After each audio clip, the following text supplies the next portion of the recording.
বাপ কাকা বয়সে যারা আছেন, মায়েরা যারা আছেন, সকলকে আমাদের সংগঠন ডিওয়াইএফআই এবং আমাদের পার্টি সিপিআইএম পার্টির পক্ষ থেকে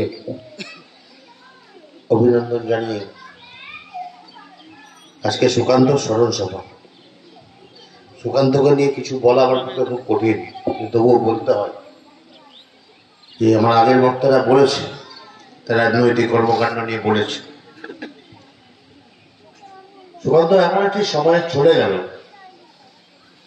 যে সময় সুকান্তদের থাকাটা খুব প্রয়োজন ছিল। আমি রাজনীতির কথা উল্লেখ করব না, সব রাজনৈতিক দলের কর্মীরা এখানে উপস্থিত আছেন, তাই ব্যক্তিগতভাবে কোনো রাজনৈতিক কথা উল্লেখ করব না। কিন্তু আজকের দিনের সময়, আজকের সময়ে আমাদের পরিসরটা খুব ছোট। আজকের সময়ে যুব সমাজ আর মাঠে যায় না, আজকের সময়ে বাচ্চারা আর মাঠে খেলছে না, আজকের সময় আমাদের পরিধিটা খুব ছোট হয়ে আসছে। আজকের সময় আমরা আর পাশের বাড়ির খোঁজ রাখছি না, আজকের সময় আমরা সবাই মোবাইলে ব্যস্ত। দুনিয়া এখন আমাদের হাতের মুঠোয়।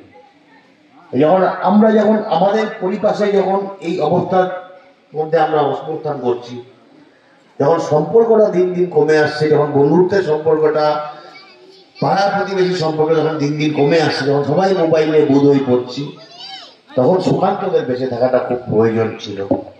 প্রয়োজন ছিল এই জন্যই যারা দশের কথা ভাবত, প্রয়োজন ছিল এই জন্যই যারা সকলকে প্রাণচঞ্চল ভাবনা দিতে পারত, প্রয়োজন ছিল এই জন্যই যারা গ্রামে ডাক পড়লেই আরো 10টা বাড়িতে একজনকে ডেকে পাঠাতে পারতো, যাদের এইরকম মানসিকতার, এইরকমই কমরেড বলি, এইরকমই পাড়া প্রতিবেশীর বন্ধু বলি, ভাই বলি, যাই বলি, এইরকম মানুষের অভাবটা আজকের দিনে বড্ড। আর সেই জন্যই সুকান্তদের বেঁচে থাকাটা খুব প্রয়োজন ছিল।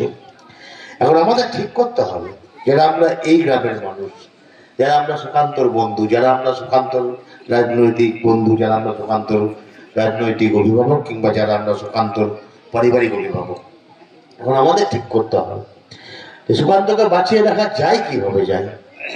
শুধুমাত্র মালা, শুধুমাত্র স্মরণ সভা, তাতে সুকান্তরা বাঁচবে না। সুকান্তরা বাঁচবে আমাদের অভিন্ন হৃদয়তা যদি আমরা প্রকাশ করি।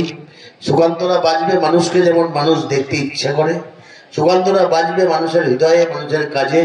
কারণ এটুকু তো আমরা সকলেই বিশ্বাস করি, এই পৃথিবীর শ্রেষ্ঠ জীব হচ্ছে মানুষ, আর মানুষই পারে পৃথিবীর মুখে তাদের নিজের শ্রেষ্ঠত্বকে আরো একটু উপরে তুলে ধরতে, সুকান্তদেরকে আরো একটু উপরে বাঁচিয়ে রাখতে।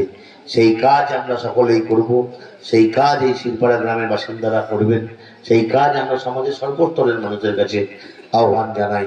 এই সময় হচ্ছে হাতে হাত বেঁধে থাকার আর পাশাপাশি থাকার। সকলে মিলেই এই সময়কালীন সমাজকে কলুষিত করার যে চক্রান্ত চলছে, সেই চক্রান্তকে ভিন্ন করে বাপ কাকা বন্ধু বান্ধব এই সম্পর্কটাকে সকলে মিলে ঘিরে রেখে আরো একবার এগিয়ে যাব, এইটুকু কথা বলে আপনাদের সকলকে সালাম নমস্কার জানিয়ে আমার বক্তব্য শেষ করছি। সুকান্ত ঘোষ লাল সেলাম, সুকান্ত ঘোষ অমর রাখি।